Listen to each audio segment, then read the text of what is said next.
Hi, I'm Tom Farkas from Team Grumplebots. I want to tell you all about Paws 2.0 and the giant changes that we made from the previous version to the new version that competed at NHRL Teams and the October event. Hopefully I can put an event recap out soon for that event and also the Frank one. So first off, last year I was pretty burnt out on Paws. People may have noticed that there wasn't much change at the end of the year. I pretty much changed weapons and left the rest untouched. In fact, I even sold my last Paws and was planning on taking the year off and just working on other projects like Frank or just some other ridiculousness. I was just really frustrated with the weight limit changes since it felt like it was hurting more of the casual and the fun bots because people were using the rules to get 2 3-pound beetles in a box at a time. But once we heard about the Teams event, I figured it'd be a great chance to try something new and make sure that us silly bot builders had representation. We teamed up with Team Eel Monkey and Utter Destruction because when I think of fun bots, I immediately think of Mr. Roper and Milk Tank. Milk Tank was the bot that helped me realize that I wanted to build fun bots. So we took the Paws design, we made some pretty big changes, partially because we knew I had a lot more time to iterate. The first change was a smaller one. It had been very close to the weight limit previously, when the weight limit was 5 pounds. So we had to get it down to 4.5. So we had to scale the bot down to 90% size. It's not the first time we've had to scale it down. We had to in between the squeaky hammer version and the flowers to compensate for the fact that we were printing it out of TPU and not PLA, which was a bad decision. You've probably seen it getting exploded. 90% scale isn't enough to make it unrecognizable, and it still makes it look big. But part of what I loved about the first Paws was just how massive it looked in the box compared to my opponents. The second change was the big one. Instead of using the giant triangle legs, that they moved together, and then the turntable was on the bottom for steering. When the legs were up, it rested on this circular turntable, and that was on a 360 servo, and that would spin, and that's why it could turn so quickly. But instead of that, we had 2 legs that were independently driven. It's not fast, but I think it looks better. Plus, they actually look more like cat legs now. They've got, hips and toes. But to steer and to drive, to either turn left or right, one spins up, the other one doesn't. The other benefit was when it was completely flat, big flat bottom surface, and the legs were up in the air, it was really hard for opponents to get underneath it to hit the front weapon and send it flying. The travel of the legs was a bit less, but it did keep it low to the ground and decrease the strain on the motors. One of the big benefits about the new drive system was with the top plate, it wasn't this before, it was carbon fiber, but I could just take off these screws and access the entire inside now, instead of having to squeeze my hand through tiny holes in the back through the body panels, or remove the bottom, which was a nightmare too because I had to remove the turntable. The second benefit was these legs now can just pop off with loosening 4 bolts for the hubs down here, and then there was a single screw up here. This top triangle is a separate piece, and you can just push it and it pops right out, which is a definitely unintended benefit, because the original plan was to just have it have the two parts on the bottom without being a triangle. But with only having 2 points, sometimes one of the legs would go up and get down, and then they would get jammed up. So we had to add the top part of the triangle and then add this, and it was so much easier.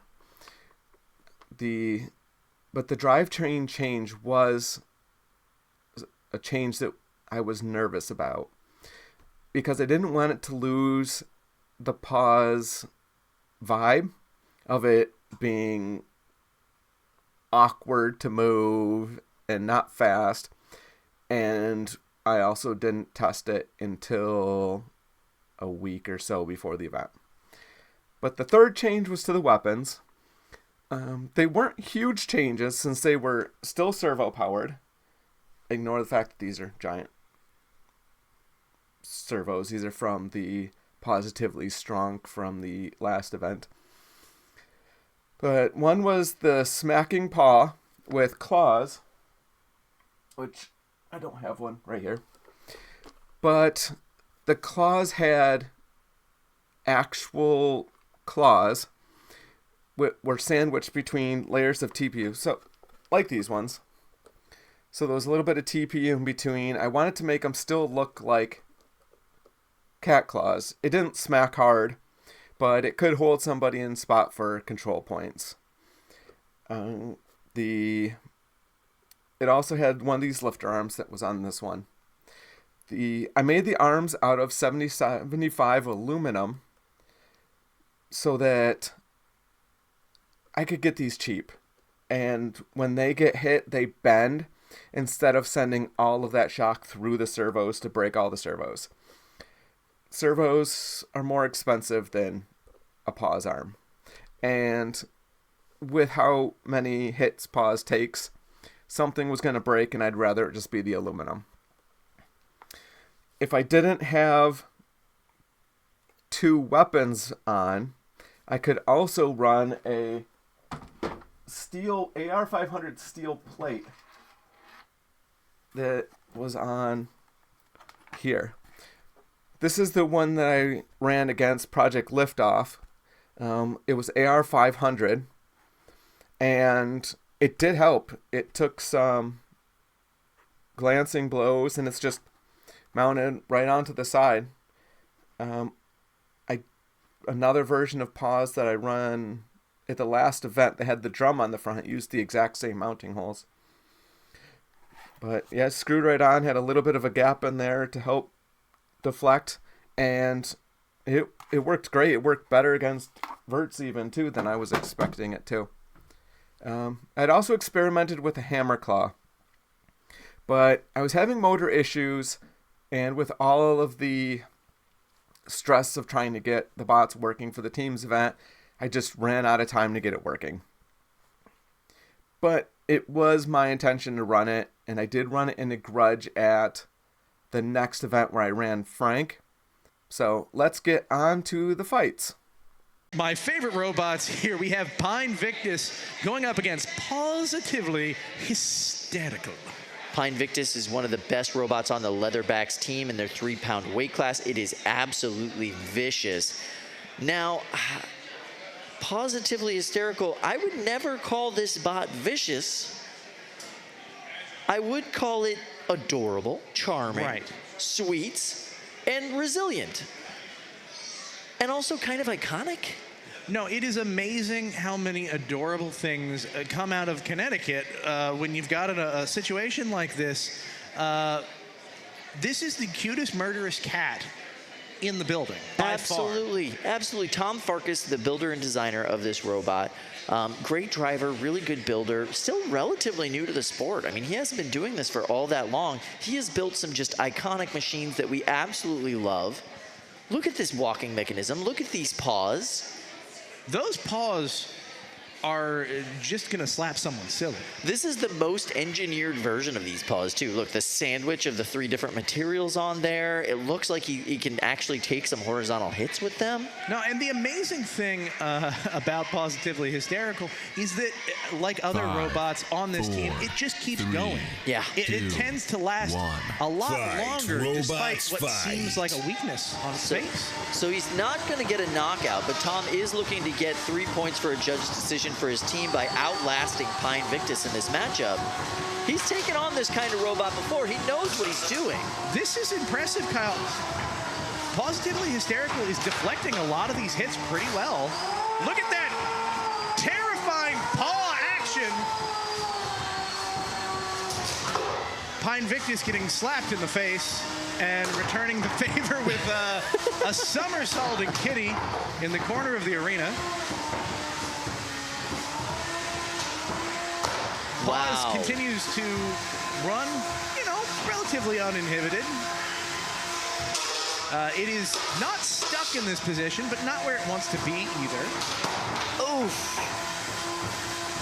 You can see one half of the drive on Paws. Looks like it's struggling a little bit there. Yeah, it seems to be pushed into that right-hand paw situation pretty good.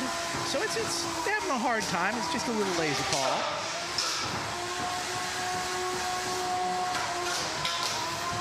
Pine Victus really dominating the early part of this matchup. But now, yes, you can see that arm is off and both sides of the drive are working. Positively Hysterical, extremely durable robot. Yeah, and it really is. And as much as we call the Paws, let's be honest, they are terrifyingly fatal hammers. I don't know. I wouldn't even want that to give me a back massage. A little shiatsu? Little shiatsu, yeah. Oosh, nice shot there. Paws is really well designed in the sense that it can work in any position that you get it into. It's always going to be able to move. And when you're building a robot, you've got to think about the attrition. You've got to think about the fact that you're going to be knocked into a bunch of different positions, dropped from great heights, launched across the arena, and you have to still be able to move after each one of those engagements. Oh, the servo motor for the right-hand hammer paw on the side. It's just hanging out. It's just hanging out.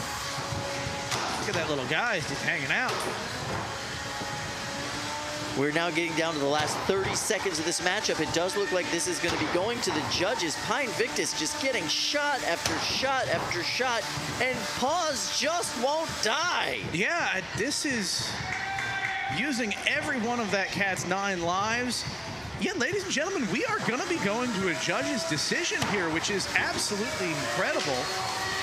Pine Victus is a serious, deadly robot, and Positively Hysterical is a cute little kitty. And the cute little kitty made it 3 minutes in a, all-out cage match. I mean, Alex Wang is the design and build officer for the UMD Leatherbacks team. He is the guy in charge of just quality control for the team, and this is his robot. It is an amazing machine. And still not able to take Paws out that matchup. No, it's... So, takeaways from Fight 1. Pine Victus hits hard. It was a great fight, but there's a moment where it gets stuck up on the rail, and I don't have a damaging weapon to hit it. And that's when it made me decide to start putting danger arms on Paws. I was so surprised that Paws took all of those hits and only died at the very end. It did die from one of the hits unplugged the receiver from the power. Once I plugged it back in, it worked perfectly fine. It was an easy judge's decision for Pine Victus, but it was a great fight, and I'm so happy they didn't let up and just sent Paws flying for the full 3 minutes. But no points for us. On to Fight 2. The Midwest Collegiate Crusaders so pumped. Here we are in Cage 2, and we have 2 totally normal robots. Totally normal. Both just the meta of this competition. I am so tired of seeing these melty brains and cat-stomping robots. Show me something new. This is actually a very, very interesting. Yeah. So this isn't even both of these robots exist outside of the rock paper scissors. So you have obviously our bot made by Tom Farkas, Positively Hysterical, a little stompy bot with the most adorable waggle stick that you've ever seen here. Its weapon is actively arm. And then, of course, you have across the arena Project Liftoff, a melty brain spinner. Its entire robot is its weapon. Chris, I am in love with what I am seeing right now from Paws. This is a adaptive design. They have a wedge or a plate that I've never seen before. Like a titanium plate in the front, perhaps. And it is so on brand with not only the smile, but also the little whiskers. And that is, of course, to try and stop the barrage of hits that Project Liftoff will undeniably try and land on Positively Hysterical. And so Project Liftoff, it has a tendency to not just deliver a lot of damage, but also ping pong itself around. And so being able to use that front armor plate on Paws, I'm curious to see if they're actually going to be able to turn the tide on Project Liftoff and use Project Liftoff's own momentum as its weapon.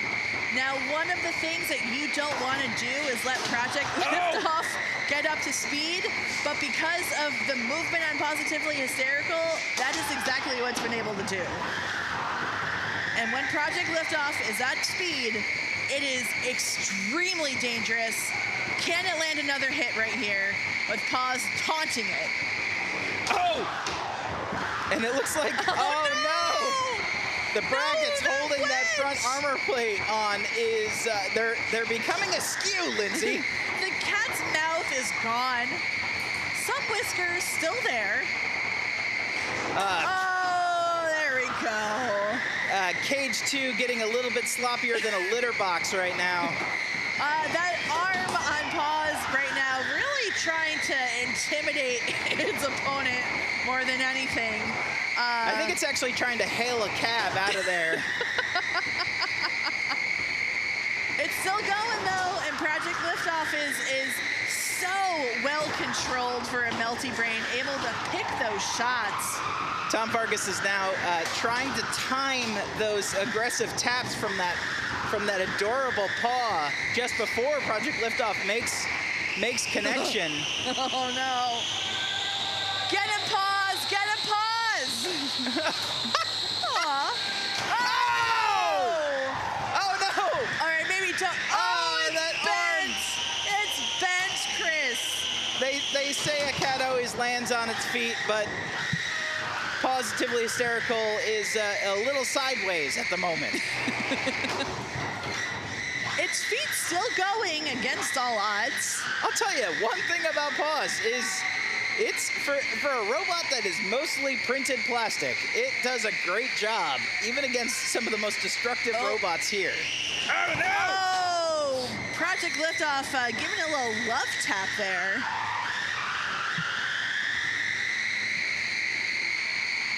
That screech that emanates out of Project Liftoff is so ominous. Oh, Brett almost got Paws up on its hind legs. I think Paws has used most of its 9 lives here so far in this competition. Unfortunately, that bent arm on Paws is almost keeping Brett away. It's kind of batting itself on the forehead. And with your final seconds left here in the match, I'm gonna go ahead and I'm gonna probably say that Project Liftoff has somehow pulled a fast one on this kitty. So one of my favorite bots is Project Liftoff. And the biggest regret from this fight was not coloring the face that was underneath the armor plate. I think it went as well as it could have, though. Sure, looking back, I should have turned into the direction it was spinning, but I honestly think I just postponed the inevitable. The whole hope going into this fight was that something silly would happen to them while I was tanking hits and I'd get a lucky win. But they kept spinning they kept hitting. The armor plate got ripped off. Paws still tanked some of those hits. But Paws worked the whole time. Took some big hits. There's one shot where it goes flying across the arena. One of my favorite Paws hits ever. But another easy judge's decision with Liftoff getting the win. Us not getting any points. But it was worth it. I love Project Liftoff, and it's one of the coolest spots out there. Here we see Tom Farkas. Icon. I like all the upgrades he made to Positively Hysterical for this one. The legs are now independent, so to turn, he just sends one set forward, the other set backwards, as opposed to having like a turn style thing underneath. Right. The horizontal weapon armor attachment that he's currently rocking seems like a good addition as well. And the whiskers. Battle whiskers. The battle whiskers. So, winning here will put Lynx into the bracket. And winning here for Positively Hysterical would be absolutely massive. The biggest upset. A lifetime of bragging rights. But you never know what happens in these cages. Who knows what hits the ceiling, hits the ground. Somehow I'm willing to bet that Lynx does hit the ceiling in this match, because Lynx hits the ceiling in every match, but it's usually Lynx that's doing it. 5, 4, 3, 2, 1. Fight, All right. robots. Here we go. We got a box rush by Positively Hysterical. Kinda. It looks like he lost all the whiskers on the right side. Paws looks angry this time, Sam. Yes, bringing the heat, almost completely de-whiskered. Both these cats have the zoomies right now. Paws, beautiful self-right. Dropping the claws onto the beater of Lynx. Lynx desperately trying to get around the sides of Positively Hysterical. Uh-oh. Come on, Paws. Get up, Paws. Looks like Paws might be locked in that sunbeam there. Calvin Eva and Lynx willing to step in and offer a self-right Positively Hysterical. It's not super effective. Yet he persists. Oh, I hear a countdown. Well, Chris. Knockout. That's a KO for Lynx.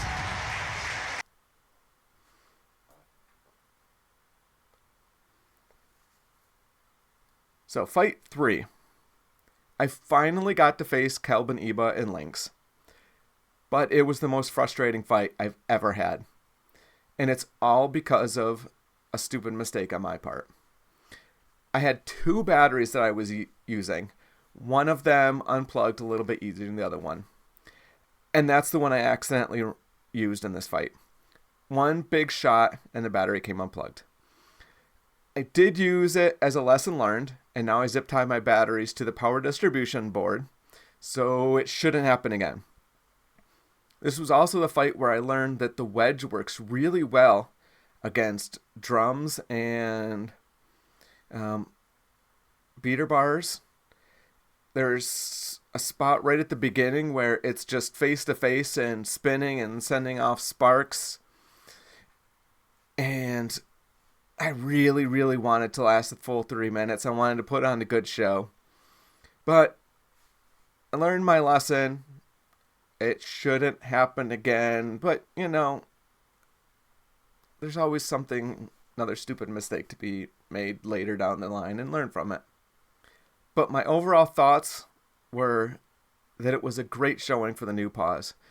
It was the best of the best at this event. And for Paws with pretty much no weapon to last the full 3 minutes in 2 out of my 3 fights was way more than we expected. Especially since the bracket that I was in was brutal. We just wish we had received single points for losing judges' decisions. But, you know, maybe next event. All in all, the Teams event was fantastic. The no mini bots rule really spiced it up and made it much easier to watch. And we can't wait for the next one. If they say they're going to do another Teams event, we will sign right back up again. Right now, I'm going to start working on a recap for the event that I brought Frank to, and then the recap for the September event, where there was some more upgrades to Paws and some new weapons. So, thanks for watching. Until next time, keep it silly.